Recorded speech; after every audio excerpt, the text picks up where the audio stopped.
Mereka akan melihat Bapak di mana Bapak ada perubahan yang positif, yang seperti kontras dengan Bapak yang dulu gitu. Betul-betul orang yang sudah ada di dalam Tuhan. Nanti mereka, anak-anak Bapak, istri Bapak, akan Bapak menangkan melalui Bapak sendiri, melalui perubahan iman yang ada sama dengan Bapak gitu.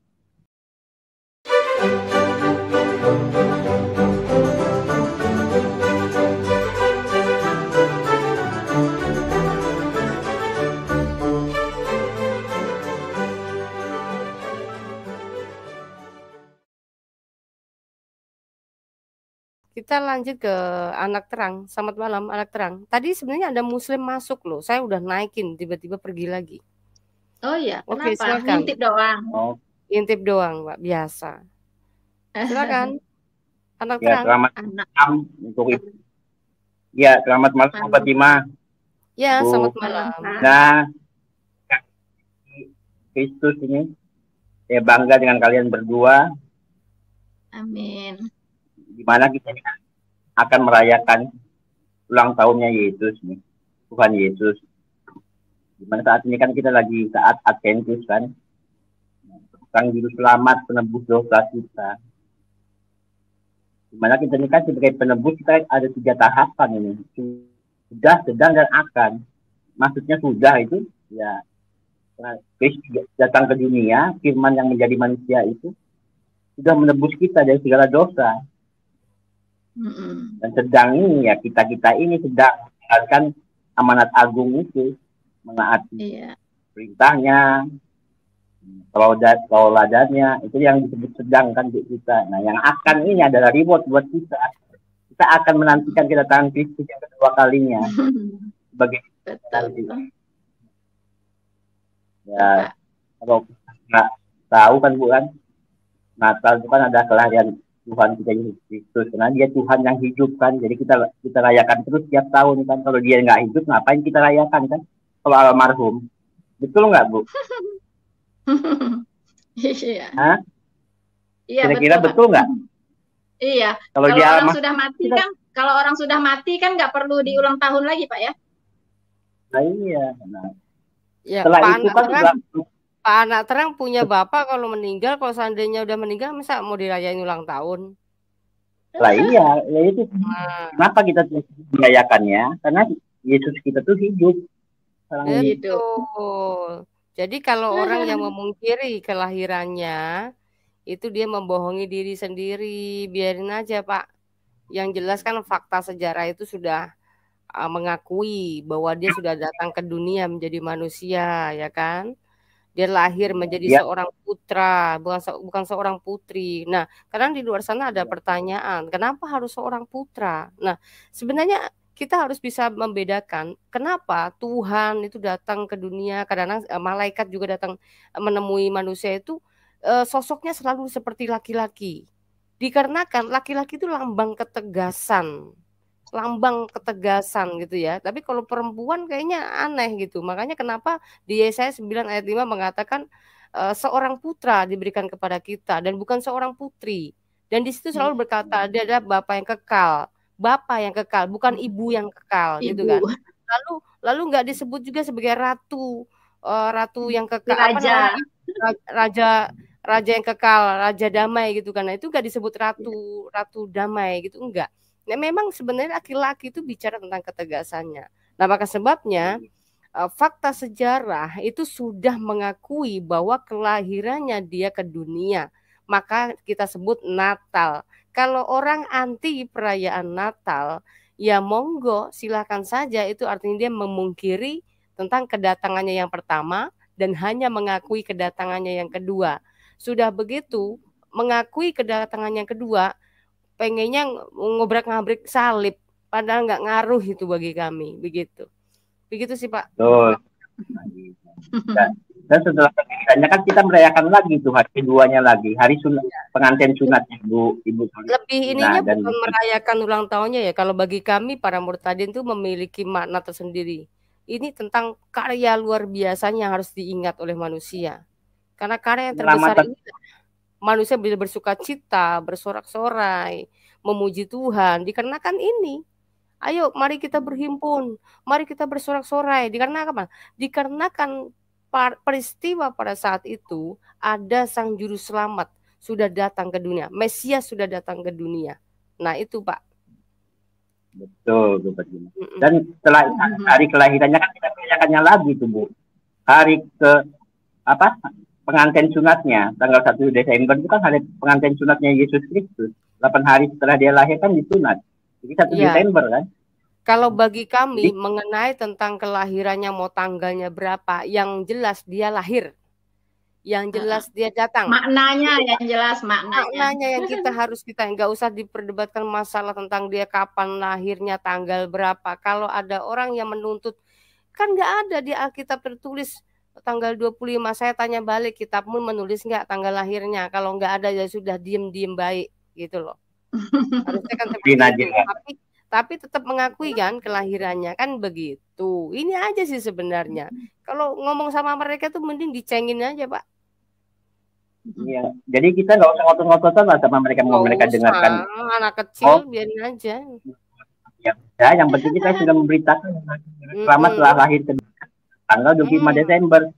Desember itu ada ulang pengantin sunatnya Yesus Kristus, itu aja. Iya, gini Pak, waktu Yesus Kristus mau lahir itu kan malaikat Gabriel sudah datang memberikan berita itu kepada para gembala kan, ya kan? Iya. Hari ini telah lahir bagimu Juru Selamat Tuhan Kristus di kota Daud, ya kan? Juru Selamat Kristus Tuhan di kota Daud. Nah itu yang penting, yang lahir itu siapa? Itu dulu yang harus tahu, ya kan? Nah hari ini itu kapan? Ya hari ini itu kapan? Nggak ada tertulis di Alkitab gitu.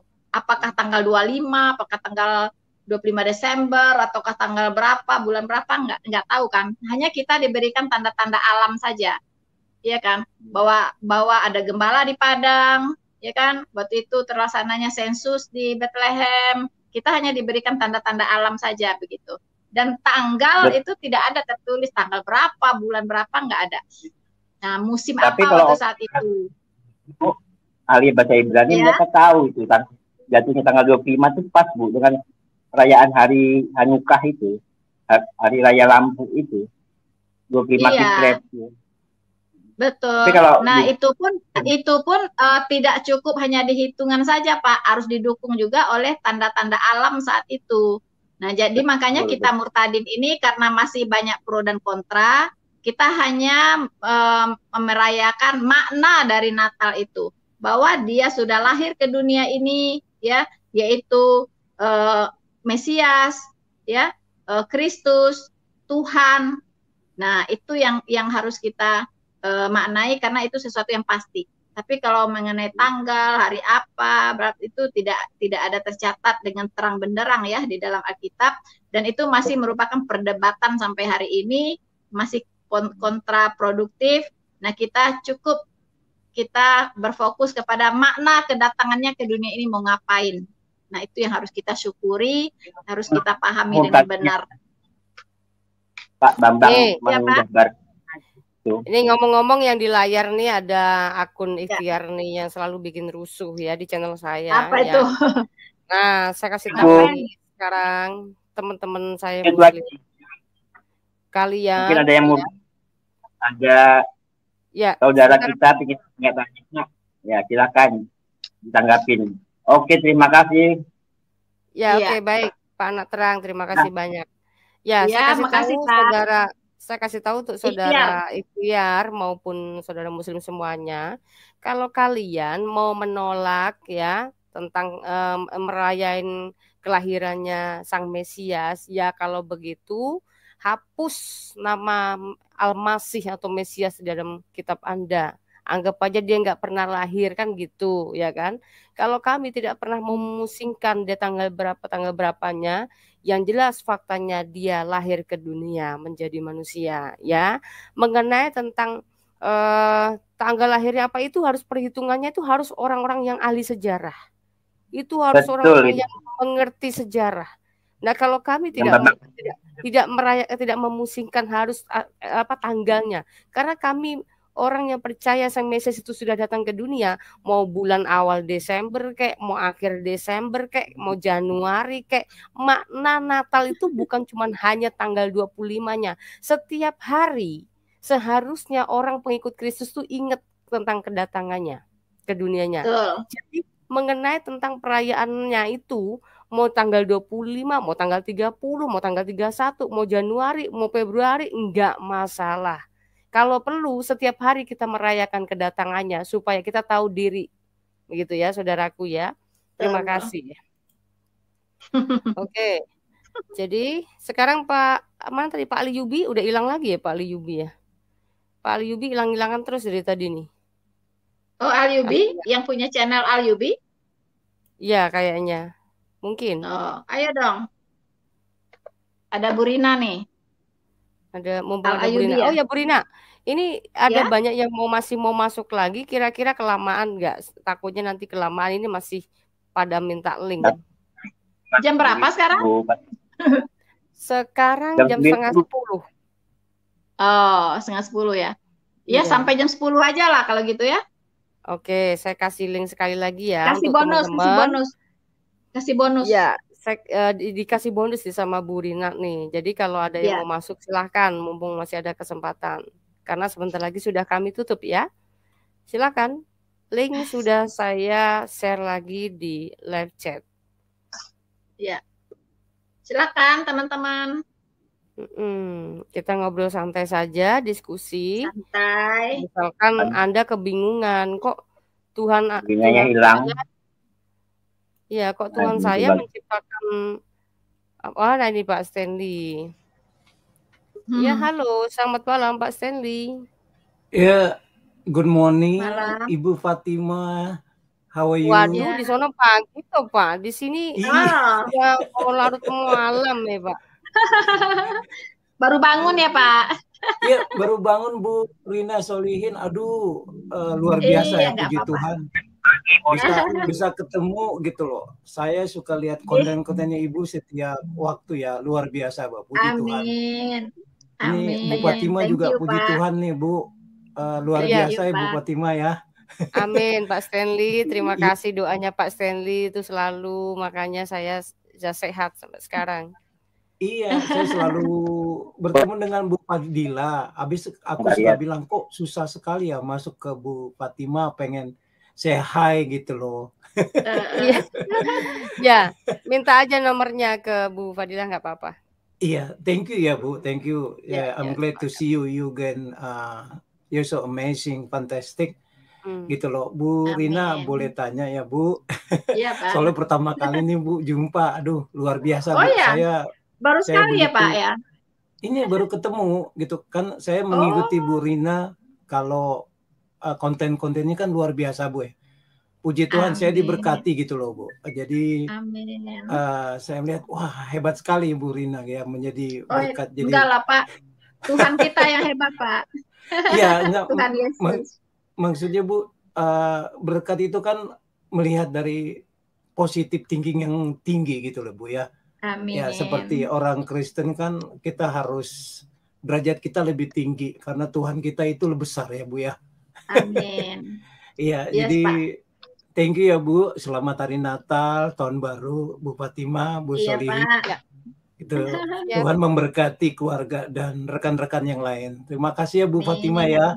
Oke. Saya senang ketemu gitu loh. Thank you Bu. Oke, senang sekali. Baik Pak Stanley, sehat selalu ya Pak. Ya, Happy New Year. Thank you. Happy New Year Bu. Happy New Year. God bless you. God bless you. Oke, sekarang ke Pak Wantum ya, Wantum. Wantum. Selamat malam Pak Wantum. Shalom Ibu Fatima. Iya, shalom. Selamat malam semua rekan-rekan. Malam Pak. Iya malam. Ini judulnya dosa awal. Dosa waris. Dosa warisan. Dosa waris Pak, bukan dosa warisan Pak. Oh iya, dosa waris. Ini dosa yang apa itu Bu? Yang dosa iman itu Mohon maaf Bu, itu dosa warisan dosa apa? Iman itu Dosa ini dosa Pak, apa? dosa yang berhubungan dengan iman Pak. Misalnya dosa murtad, itu dosa yang mendatangkan maut Pak, dosa iman. Oh, Dosa yang berarti mendatangkan maut Pak. oke, oke.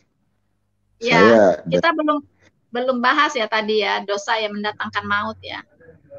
Itu termasuk dosa murtad, kemudian dosa menghujat Roh Kudus. Mungkin bisa dibaca Bu Fatimah Ibrani 10 ayat 26 untuk menjelaskan dosa iman. Bentar tunggu ya. Iya. Di mana Bu Ibrani? Ibrani 10 ayat 26. Ibrani 10. Ya, sabar. Iya. Ya. Ayat 26 ya? 26.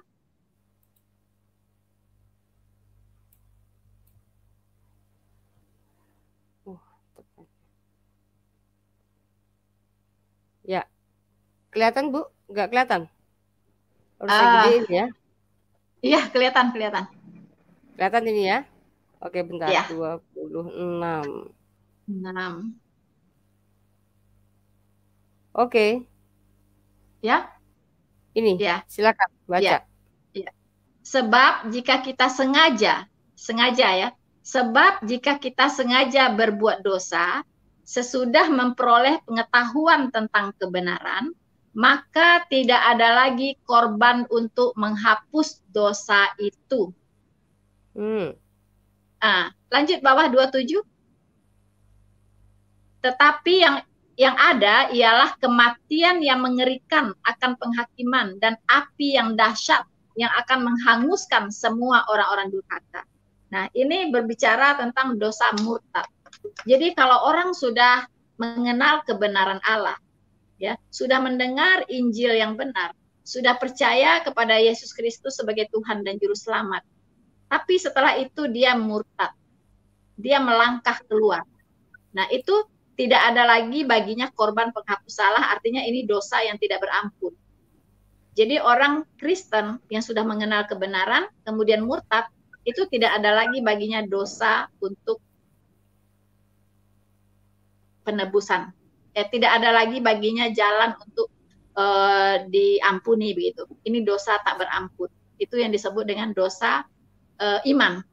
Nah, kemudian selain dari dosa murtad, ada lagi dosa menghujat Roh Kudus. Di Markus 3 ayat 29. Coba Fatimah. Ya, bentar Bu. Di Markus 3 ayat 29. Ini termasuk dosa iman. Dosa tak berampun. Markus 3 ayat berapa, Bu? 29. 29. Ya. Ya. Kelihatan? 29. Ya, kelihatan. Up. Ya. Tuh. Tetapi apabila seorang menghujat Roh Kudus, ia tidak mendapat ampunan selama-lamanya, melainkan bersalah karena berbuat dosa kekal. Jelas ya? Jadi percuma ya kalau mendoakan siapa namanya Yahya Waloni misalnya, ya yang sudah menghujat Roh Kudus, dia bilang Roh Kudus dan lain-lain, itu nggak perlu didoakan lagi supaya dia bertobat, nggak usah, karena sudah tidak akan pernah diampuni lagi begitu. Karena dia sudah berbuat yang namanya dosa kekal. Nah, sama dengan yang tadi, yang di Ibrani 10 ayat 26. Orang Kristen yang sudah mengenal kebenaran, kemudian murtad, tidak perlu didoakan lagi agar dia bertobat lagi. Nggak perlu. Karena dia sudah berbuat dosa kekal. Begitu. Jadi hati-hati bagi kita yang orang Kristen hari ini, belum terlanjur murtad, berpikirlah sejuta kali untuk murtad. Karena tidak ada lagi jalan untuk kembali, begitu. Sekali keluar sudah selesai, begitu kan? Begitu. Jadi jangan coba-coba main-main ya dengan Tuhan Yesus, murtad, ikut-ikutan murtad, habis itu mau balik lagi nanti udah nggak ada, pintu pertobatan sudah tertutup. Ya. Karena Yesus tidak bisa disalibkan kedua kali. Begitu. Ya, teman-teman. Oke. Oke, Fatima? Ya. Iya. Oke, ini bagaimana Pak? Masih ada? Ada. Saya terlahir Kristen, tapi boleh dibilang Kristen KTP ya. Karena ya saya sadar juga saya masih banyak dosa. Cuman saya terinspirasi kepada Ibu Fatima sama Ibu Sofiatul. Kebetulan waktu itu saya nggak sengaja buka YouTube. Saya dengar pertama kali itu Ibu Fatima ya, yang pertama kali menginspirasi saya. Ya, di kecil memang saya ya boleh dibilang bukan Kristen yang sejati sampai detik ini mungkin, karena saya sadar saya itu dosa saya masih banyak. Makanya, tapi hati kecil saya masih ada sedikit gimana ya, kalau saya sampai sekarang masih merokok, masih minum anggur. Tapi di saat sadar saya kadang-kadang kenapa begini kehidupan saya. Inilah Ibu Fatima sama Sofiatul itu, saya punya kerinduan Ibu. Mungkin saya sudah dibaptis, tapi saya masih kadang-kadang masih buat dosa. Ini dosa saya ini masih bisa diampuni apa tidak ini? Ibu, mohon maaf ya jawabannya. Pak Wantum, tadi sudah dikatakan Bu Rina, yang orang yang sudah menerima kasih karunia itu, lalu dia justru malah menyanyiakannya tadi, yang seperti di Ibrani berapa tadi Bu? Di Ibrani berapa tadi Bu? Ibrani 10 ayat 26. Ibrani 10 ayat 26. 10 ayat 26. Nah, itu dibicarakan kalau orang yang sudah mengerti kebenaran, orang sudah menerima kasih karunia, tetapi justru dia menyanyiakan dan sengaja melakukan dosa, dia tidak dapat pengampunan. Nah, kecuali sekarang begini Pak, dosa apa sih yang tidak bisa ditebus oleh Tuhan? Yesus berapa kali memberi contoh kepada orang-orang Yahudi, mengatakan ketika ada orang pezina itu yang mau dihakimi oleh orang-orang Yahudi, Yesus mengatakan barang siapa yang tidak memiliki dosa apapun silakan melempar batu duluan. Tetapi ternyata semua orang berdosa. Nah, artinya begini Pak, dosa apapun akan diampuni Tuhan. Nah, Yesus terakhir kata mengatakan gini, pergilah dan jangan berbuat dosa lagi. Nah, artinya kalau Bapak sudah menyadari akan dosa-dosa Bapak sekarang, Bapak harus bertobat. Bapak harus tinggalkan manusia lama Bapak. Nah, seperti halnya Yesus mengatakan, barang siapa tidak dilahirkan kembali, dia tidak akan melihat kerajaan Allah. Nah, artinya ketika orang sudah mati, Pak, dalam mati jasmani, roh Bapak yang akan bertanggung jawab. Untuk Bapak harus menikmati kehidupan yang kekal atau kematian yang kekal. Nah, itu tinggal pilih Bapak. Ya. Nah, ini kita bicara ini apa adanya, Pak, karena memang firman itu sangat pahit. Ya, itulah salah satu salib yang Tuhan contohkan kepada kita supaya kita tidak bergantung kepada kedagingan kita, tetapi kita justru harus menanggalkan kemanusiaan lama kita, menjadi manusia baru yang sudah dilahirkan kembali, sehingga kita menjadi serupa kembali apa yang dimau Tuhan. Karena apa? Tuhan bermisi ke dunia untuk menyelamatkan kita ini. Dia akan menyelamatkan kita manusia untuk mengembalikan manusia kepada fitrah manusia yang semula. Begitu loh Pak. Paham ya Pak di sini ya Pak? Iya. Nah, artinya kalau Bapak menyadari Bapak masih minum-minum, sebenarnya gini Pak, minum anggur itu tidak salah. Ya. Yang salah itu kalau berlebihan, Pak, yang mengakibatkan Bapak menjadi mabok. Itu yang tidak boleh. Tapi kalau hanya sekedar untuk kesehatan itu tidak masalah. Misalkan hanya minum seteguk, ya kan, untuk menghangatkan badan itu tidak masalah. Yang haram itu kalau berlebihan, Pak. Itu di dalam kekristenan itu sebenarnya seperti itu. Enggak seperti kayak, maaf ya, keyakinan saya dulu. Yang namanya minum-minuman keras ya pokoknya nggak boleh diteguk sedikit pun. Nah kalau di dalam kekristenan bukan seperti itu. Bukan masalah minuman, makanan yang menajiskan kata Yesus. Tetapi apa yang keluar dari mulut, artinya perkataan kita, tingkah laku kita, pemikiran kita, yang kita ekspresikan jahat, yang tidak seturut dengan kehendak Tuhan, itulah yang tidak berkenan di hadapan Tuhan. Tetapi jika kita ingin cari perkenaan Tuhan, supaya kita dapat perkenaan Tuhan, kita harus mengikuti apa yang dimau Tuhan. Makanya di Matius 7 ayat 21 sampai 23 mengatakan, bukan orang Kristen, bukan hanya setiap orang percaya Yesus itu Tuhan yang bisa masuk dalam kerajaannya, tetapi orang yang harus melakukan kehendaknya. Begitu loh, Pak.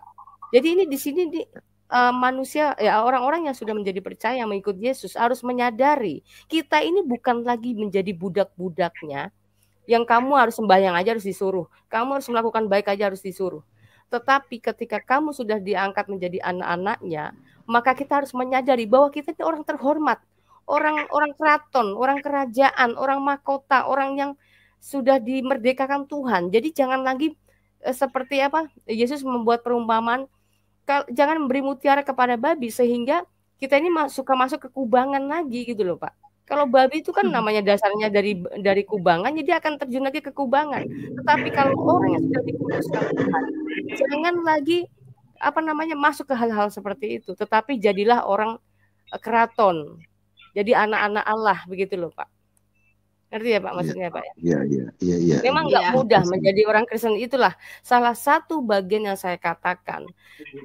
Praktek ibadah orang Kristen yang lebih sulit adalah prakteknya. Daripada cuma hanya ritual, mungkin cuma hanya sujud, apa segala macam, itu lebih mudah daripada prakteknya.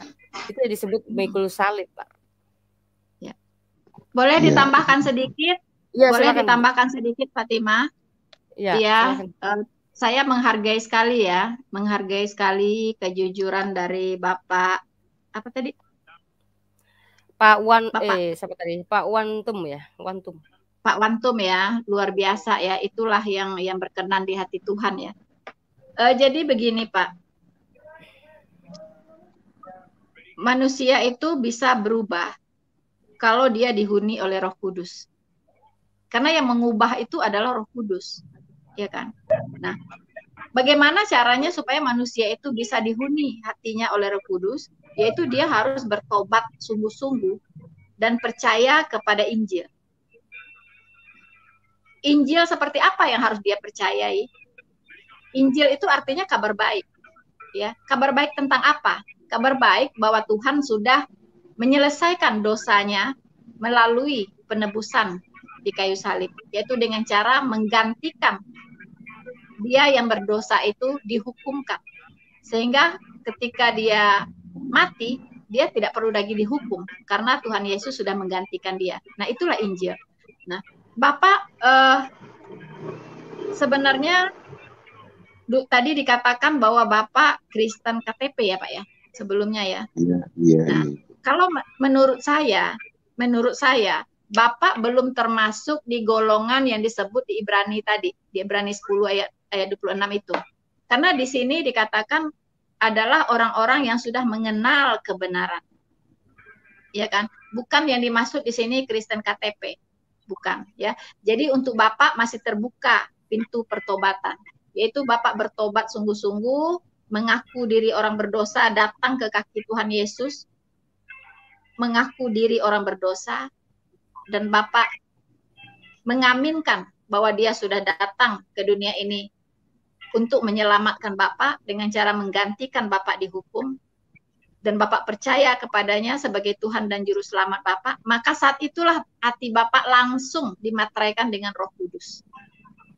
Nah, Roh Kudus inilah yang akan bekerja memperbaharui karakter Bapak, perilaku Bapak dari hari ke hari, semakin baik, semakin baik, semakin baik. Jadi tidak otomatis, tapi berproses. Nah, nanti tandanya Bapak sudah diselamatkan dan sudah lahir baru, ya sudah dihuni oleh Roh Kudus, yaitu tandanya adalah ketika Bapak berbuat dosa, Bapak tidak nyaman lagi. Bisa jadi Bapak merokok aja sudah tidak nyaman. Ya kan? Nah, karena ada yang membedakan, ya, setiap orang yang sudah diselamatkan, orang yang sudah lahir baru, bisa tidak jatuh ke dalam dosa suatu waktu? Sangat bisa, karena kita masih tinggal di dalam daging. Tetapi ada bedanya, kalau orang yang sudah diselamatkan, sudah lahir baru, jatuh ke dalam dosa, itu ibarat ayam nyemplung ke air, Pak. Jadi kalau dia udah nyemplung ke kolam, dia nggak nyaman, dia cepat-cepat mau keluar lagi, bangkit ke daratan lagi, sambil mengibas-ngibaskan bulunya, bikin dia kering, dia nggak nyaman di dalam air gitu. Nah, tapi kalau orang yang belum diselamatkan, orang yang belum kudus, dikuduskan oleh Tuhan, belum ada Roh Kudus di hatinya, maka dia itu kalau berbuat dosa, itu seperti bebek nyemplung ke air. Ketika dia nyemplung ke air, dia menikmati, begitu, dan dia tidak mau keluar. Nah, itu dia. Ketika orang itu jatuh ke dalam dosa, dia menikmati dosa itu, dia tidak merasa risih, dia tidak merasa ada penyesalan, tidak ada, begitu Pak. Nah, itu perbedaannya. Ya, jadi Bapak jangan merasa, aduh saya merasa orang berdosa. Justru Tuhan Yesus datang untuk orang berdosa. Dia datang bukan mencari orang sehat, tetapi orang sakit. Itulah yang memerlukan tabib. Begitu kan? Itu luar biasanya Tuhan kita. Begitu Pak. Ya Pak? Boleh lagi tambah sedikit Bu? Boleh ya, Pak. Ya, silakan. Saya kebetulan sudah nikah. Ya. Kebetulan juga istri saya dari Muslim. Ya. Istri saya ikut saya masuk Kristen. Ya. Makanya itu saya anggap saya ini masih Kristen KTP karena saya tidak dapat membimbing istri saya untuk taat beragama ya, terutama agama. Sampai hari ini saya KTP-nya masih KTP Kristen, cuman taat beribadah itu enggak cuman sekedar ibadah pulang. Nah, itulah kekecewaan saya karena saya imam ya. Iya. Itu pun kerinduan saya juga ya. Saya sering kalau saya berdoa sering kalau saya berdoa buat anak istri saya tinggal anak istri saya karena ya mohon maaf ya mertua saya tarik anak-anak saya. Saya berpikiran mungkin kalau saya pulang kampung mungkin istri saya ikut saya ke kampung. Tapi sudah terlanjur saya pulang, sampai detik ini istri saya nggak mau pulang. Inilah dilema saya Ibu. Saya sering berdoa, tapi kalau saya berdoa itu kadang gemeteran gitu, kadang kayak ada jamahan gitu. Tapi sampai hari ini saya detik ini saya masih meyakini istri saya akan ikut ke kampung saya ya. Mohon maaf kalau saya nggak ngomongin kampung saya. Iya Pak. Mohon. Nggak apa-apa Pak.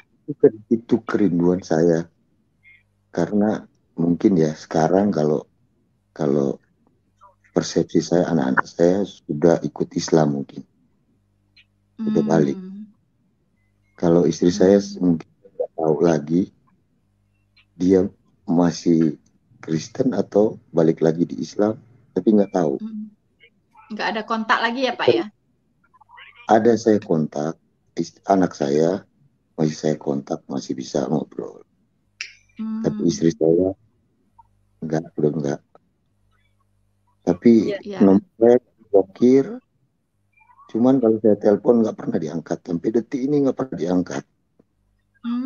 Inilah makanya saya inspirasi sama Ibu Fatima sama Sofiatul itu kerinduan saya pengen istri saya seperti Ibu Fatima sama Ibu Sofiatul.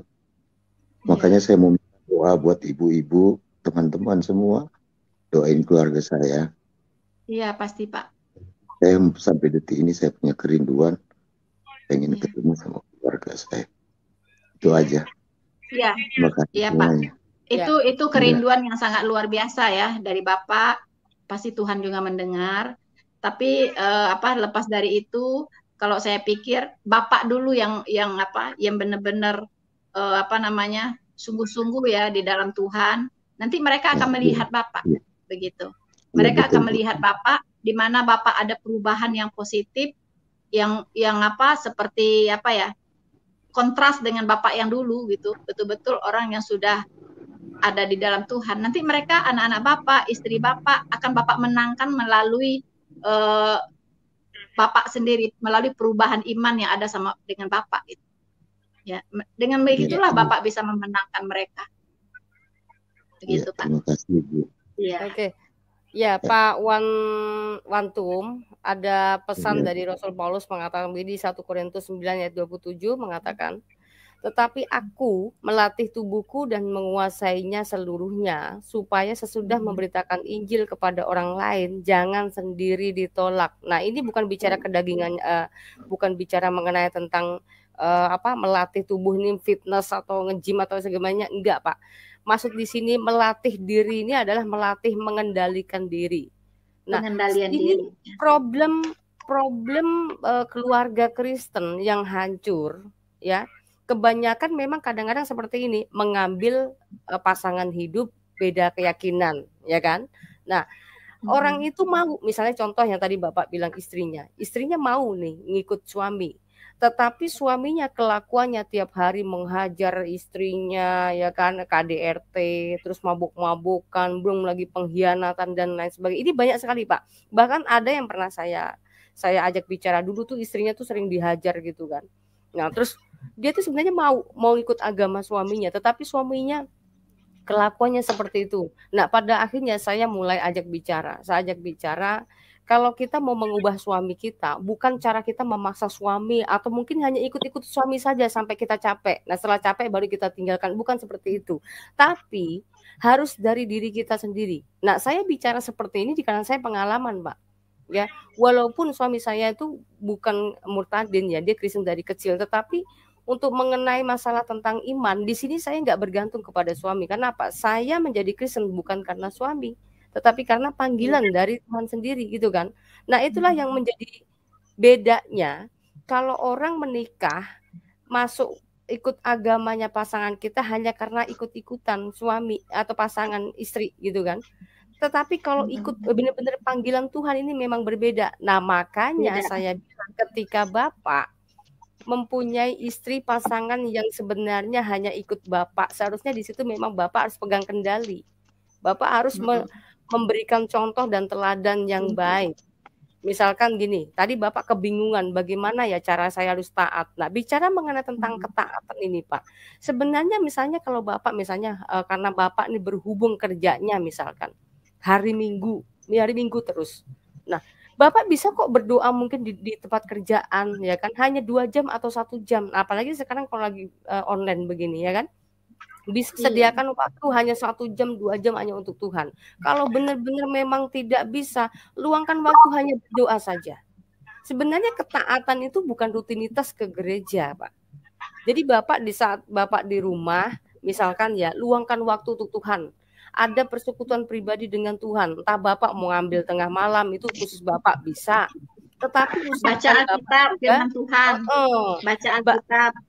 Usahakan dengan Bapak buat mesbah keluarga. Mesbah keluarga tuh di situ ada sharing dengan anak-anak ya, dengan suami, dengan istri. Lalu diajak bertanya problem anak seperti apa di sekolahan mereka, di tempat kerja mereka. Lalu diajar mereka untuk baca kitab bareng-bareng, berdoa bareng-bareng. Seperti itu, Pak. Kalau ada kesan-kesan seperti itu sudah salah satu ketaatan yang nggak mesti harus di gereja, Pak. Di rumah itu lebih penting. Nah, sekarang gini, apa artinya kita mempertonjolkan diri seolah-olah menjadi orang taat di depan gereja, di depan pendeta, ya kan? Tetapi di rumah kita nggak ada mesbah Tuhan. Kita nggak ada kayak hubungan intim dengan Tuhan, hubungan pribadi dengan Tuhan. Sementara Tuhan juga ngasih tahu sama kita, berdoalah kamu di setiap saat dan setiap waktu, nggak ditentukan tempat, nggak ditentukan waktu, Pak. Itu salah satu ketaatan yang memang harus kita lakukan. Kecuali Bapak setiap hari Minggu nggak ada kerjaan terus di rumah terus, ya ngapain? Kalau menjadi pengikut Kristus ya hari Minggu ya ke gereja. Tetapi hari-hari yang lain jangan Bapak lupakan, karena ibadah orang Kristen itu bukan hanya hari Minggu, Pak. Saya pernah ditegur sama Tuhan loh ini dari penglihatan, itu secara jelas. Ya, bukan hari Minggu, dan orang kita persekutuan aja masih kurang kata Tuhan. Tetapi kita meluangkan waktu pribadi untuk Tuhan, itu yang pertama. Dan yang kedua adalah mempraktekkan maunya Tuhan. Kuduslah kamu sebab aku kudus. Jadi kita juga harus mencerminkan teladan kita Kristus yang sempurna itu. Walaupun kita tidak bisa sempurna, setidaknya kita bercermin kepada teladan Yesus. Begitu loh, Pak. Ya, tapi karena memang sudah terlanjur, saya melihat di sini ada penyesalan Bapak yang luar biasa, dan Bapak juga ada kerinduan ingin bertobat. Dan saya melihat Bapak sangat menyesal dan ingin kembali dengan pasangan Bapak. Sekarang lakukan apa yang dimau Tuhan, karena gini, apa yang kita mau, carilah dulu kerajaannya, maka semua yang akan ditambahkan kepadamu. Artinya gini loh, Bapak lakukan saja, Bapak coba taat saja sama Tuhan, gak usah berharap yang itu dulu, lakukan aja dulu apa yang menyenangkan hati Tuhan dulu, pasti kesononya Tuhan akan jawab. Kalau Bapak cuma hanya minta doa-doa, tetapi Bapak sendiri nggak taat, itu sama saja. Begitu loh, Pak. Jadi intinya seperti itu.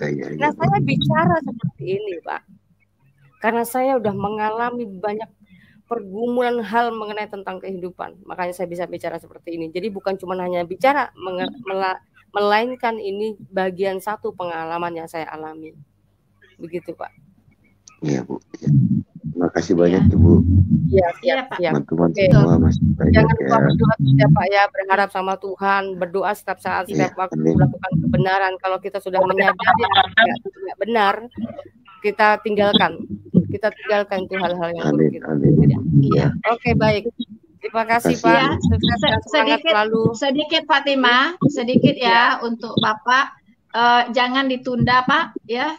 Jangan ditunda untuk datang ke hadapan Tuhan, untuk bertobat sungguh-sungguh. Nah, nanti akan ada buah pertobatan itu, Pak, yaitu semua kebaikan nanti akan terbentuk ya pada diri Bapak. Yang penting Bapak lakukan pertama kali yaitu bertobat sungguh-sungguh, percaya Yesus sungguh-sungguh, dan mengerti bahwa Dia sudah berkorban untuk Bapak ya, untuk keselamatan Bapak. Dan saat itulah Bapak dimateraikan dengan Roh Kudus. Dan nanti buah-buah pertobatan itulah yang akan memunculkan berbagai kebaikan ya dalam tindakan Bapak, perilaku Bapak itu akan terbentuk. Begitu. Ya, itu aja ya, Pak ya. Oke, baik. Mengingat waktunya sudah sangat ini sekali. Ini tinggal dua orang saja ya, The Winner dan Pak Molukal. Jadi Pak The Winner dulu. Setelah ini kita sudahi ya, kan nggak bisa. Mohon maaf ya teman-teman yang belum sempat masuk ke room ini, lain kali bisa masuk lagi. Ini saya kasih kesempatan untuk terakhir Pak The Winner dan Molukal. Pak The Winner dulu, silakan. Shalom, malam. Ya, shalom. Malam, Pak. Shalom. Ya, malam, Pak Stanley, jangan lupa kerja. Oke. Iya, thank you Dewi. Mau ke kantor ya, mau ke kantor. Iya, Pak Stanley masih ngantuk-ngantuk tadi. God bless you. Oke, God bless you. God bless you too. Saya pertama mau jawab Amuk Marugul di live chat sedikit ya. Itu kalian di live chat ditanya Yesus lahir bidannya siapa? Sekarang kalian tanya aja, tertulis atau tidak. Muhammad lahir bidannya siapa? Musa lahir bidannya siapa? Adam lahir bidannya siapa? Nabi Nuh lahir bidannya siapa? Silakan tanya balik sama dia. Adakah masalah keselamatan itu berhubungan dengan bidan? Ya, silakan tanya dia gitu. Ya, nah terus selanjutnya dengan Bapak siapa tadi, saya cuma mau bilang begini.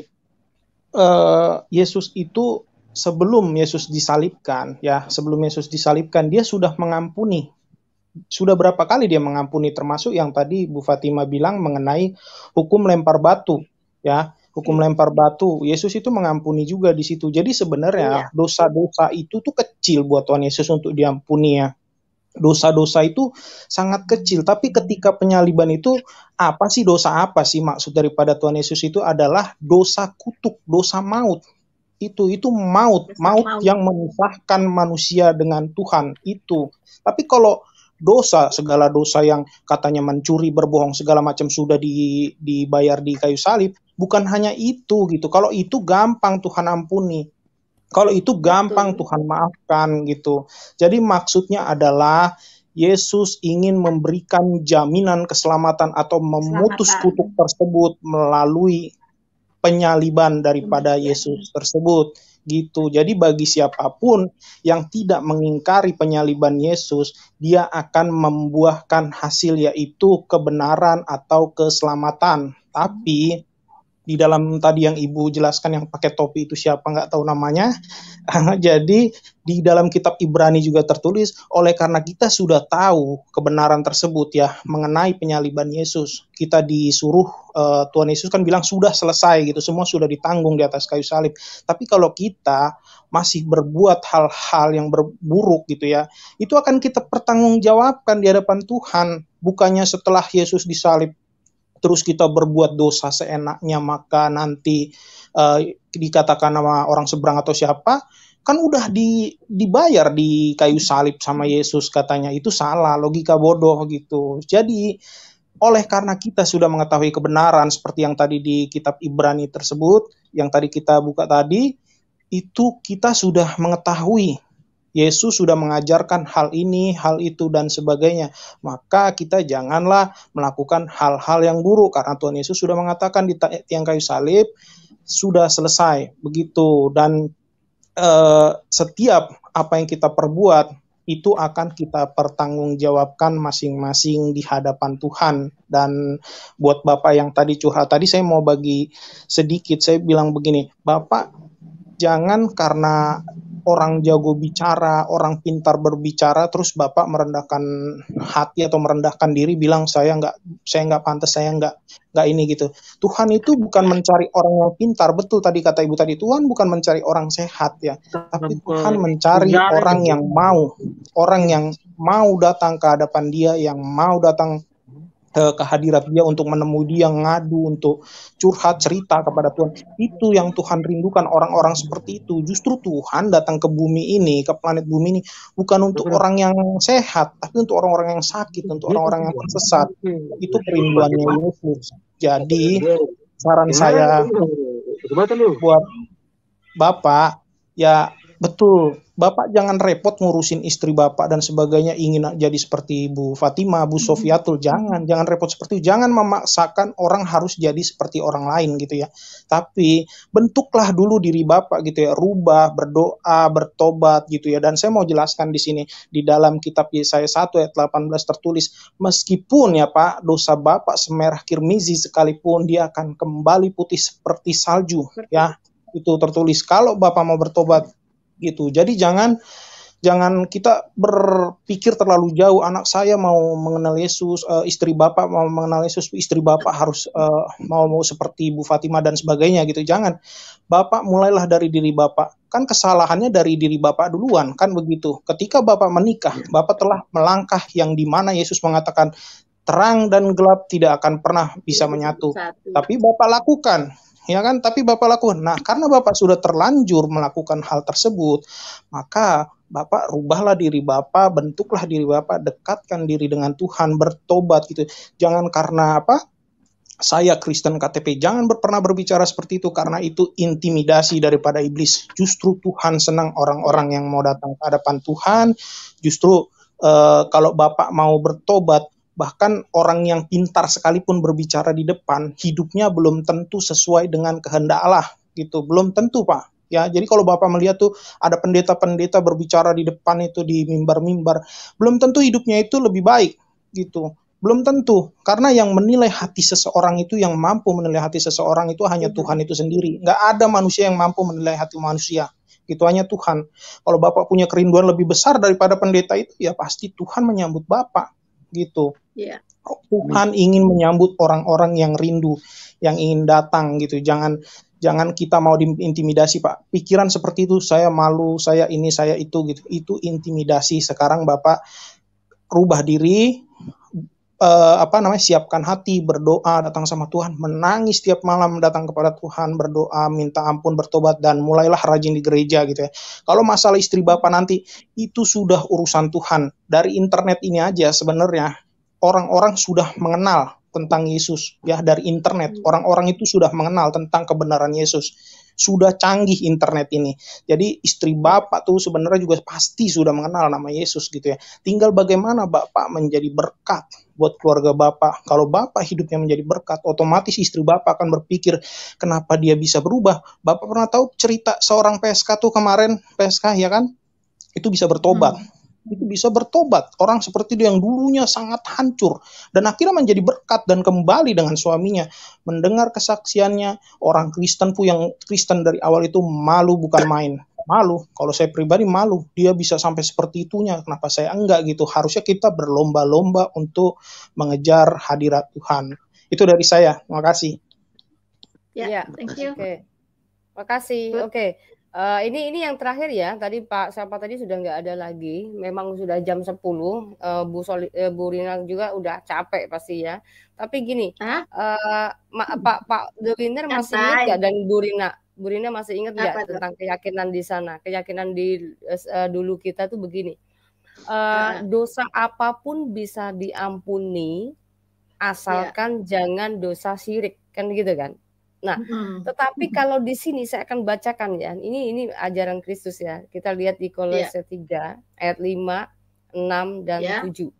Karena itu matikanlah dalam dirimu segala sesuatu yang duniawi, yaitu percabulan, kenajisan, hawa nafsu, nafsu jahat, dan juga keserakahan yang sama dengan penyembahan berhala. Nah, ini menurut Tuhan Yesus ya. Ini jadi mengenai tentang keserakahan, kenajisan, hawa nafsu jahat ya. Ini sudah disebut dengan penyembahan berhala. Jadi nggak ada ceritanya boleh berzina, boleh melakukan dosa apa saja, yang penting jangan dosa syirik katanya gitu kan. Kalau di sini nggak boleh semua. Karena hal-hal semacam kayak gitu itu. Nah, di ayat 7-nya mengatakan, dahulu kamu juga melakukan hal-hal itu ketika kamu hidup di dalamnya, tetapi sekarang buanglah semuanya itu. Gitu kan. Jadi kata Tuhan, semuanya itu mendatangkan murka Allah. Oh, di atas ayat 6-nya saya lupa, ketinggalan tadi. Semuanya itu mendatangkan murka Allah atas orang-orang durhaka. Nah, artinya kalau orang-orang durhaka, mereka melegalkan semuanya perzinahan. Mereka melegalkan semuanya kejahatan. Yang penting jangan dosa syirik, katanya begitu kan. Padahal kalau di dalam ajaran Yesus ini lebih sempurna. Ya. Pokoknya dosa-dosa kayak begitu itu sama saja menjadi mendurhakai Tuhan. Artinya lebih daripada syirik, dosa syirik. Begitu. Ya. Oke, mungkin kita sudahi aja untuk closing statement-nya. Mungkin Bu Rina silakan. Iya. Ya, oke. Terima kasih ya teman-teman sudah hadir ya di tayangan kita pada malam hari ini, dan kita sudah tahu bagaimana karya Tuhan terhadap kita yang berdosa ini ya. Kita tidak dibiarkan untuk mengalami kebinasaan di neraka, yaitu kebinasaan kekal. Tetapi Tuhan itu Maha Pengasih, makanya Dia datang ke dunia ini untuk menyelamatkan kita, dan Dia Maha Adil, untuk itulah Dia menjalani hukuman yang harusnya kita tanggung. Ya, jadi Maha Kasih dan Maha Adil itu tidak bisa dipisahkan. Ya, nah itu teman-teman, dan bagi kita yang merasa bahwa kita adalah orang berdosa, kita harus datang kepada Tuhan, mengakui dosa-dosa kita, dan kita percaya kepada karyanya yang sudah Dia lakukan di kayu salib untuk menggantikan kita di hukum. Nah, pada saat itulah kita baru bisa dibebaskan dari hukuman neraka itu. Sebagai penutup, kita akan membaca Yohanes 3 ayat 12 sampai 13. Ya, langsung dibacakan aja kali ya, Bu. Iya. Coba di screenshot dulu. Oh, screenshot aja. Di screen aja ya. Di mana tadi, Bu? Yohanes 3 ayat 12 sampai 13. Oke, sebentar ya. Ya. Yohanes 3. Iya.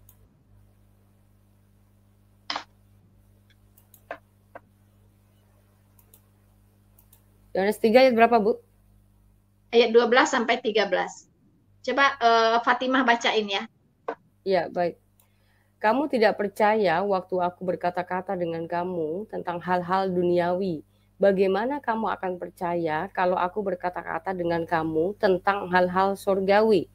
13-nya, tidak ada seorang pun yang telah naik ke surga selain daripada Dia yang telah turun dari surga, yaitu Anak Manusia.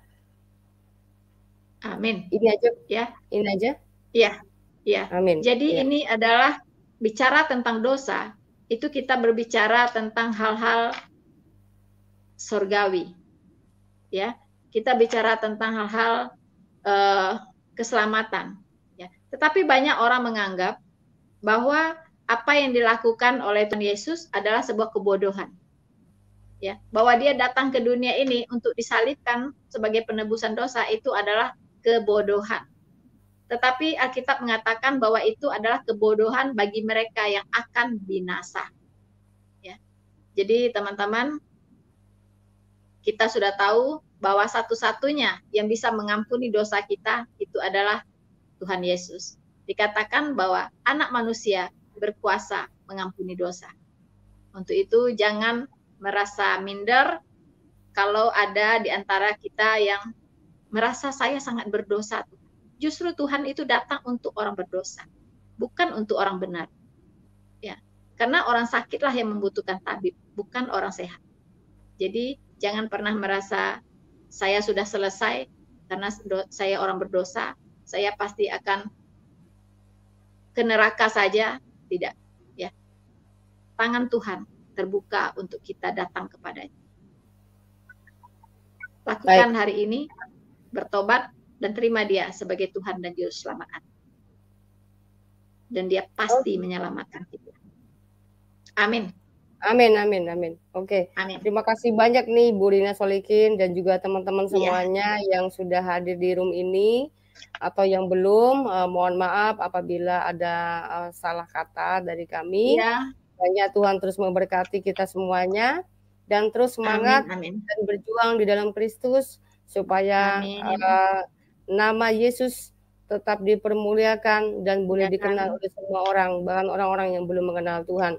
Nah, untuk menutup acara ini tadi kan sudah dibuka doa oleh Bu Solihin. Nah, saya minta doa tadi Oh, saya Pak mantan muslim. Pak mantan muslim kasihan nih dari tadi diam-diam saja. Muslim. Boleh.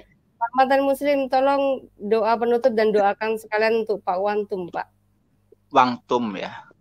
Iya. Mari kita berdoa. Bapa kami dalam surga, di dalam nama Tuhan Yesus Kristus, kami mengucap syukur malam ini malam mujizat, malam kemenangan, malam damai sukacita. Urapi Bu Fatimah bersama keluarganya, juga urapi Bu Rina bersama keluarganya. Dan kami khususnya berdoa buat Pak Wangtum Tuhan jamah agar dia menjadi ciptaan yang baru, jadi manusia baru, yang lama berlalu, yang baru sudah datang. Kami bersyukur buat semuanya ini agar melalui channel ini berita Injil diberitakan, banyak jiwa dimenangkan bagi hormat kemuliaan nama Yesus Kristus. Dan tanda-tanda akan menyertai Bu Fatimah, tanda mujizat akan menjadi Bu Rina, selalu dipakai Tuhan dengan luar biasa, dengan pengurapan, dengan hikmat dari surga. Turun kepada Bu Fatimah, turun kepada Bu Rina, dan selalu diberkati menjadi berkat buat bangsa Indonesia ini Tuhan. Kami bersyukur dalam nama Yesus kami mengucap syukur. Haleluya. Amin. Amin. Oke, baik. Terima kasih semuanya. Selamat malam. Ya, Tuhan Yesus. Shalom.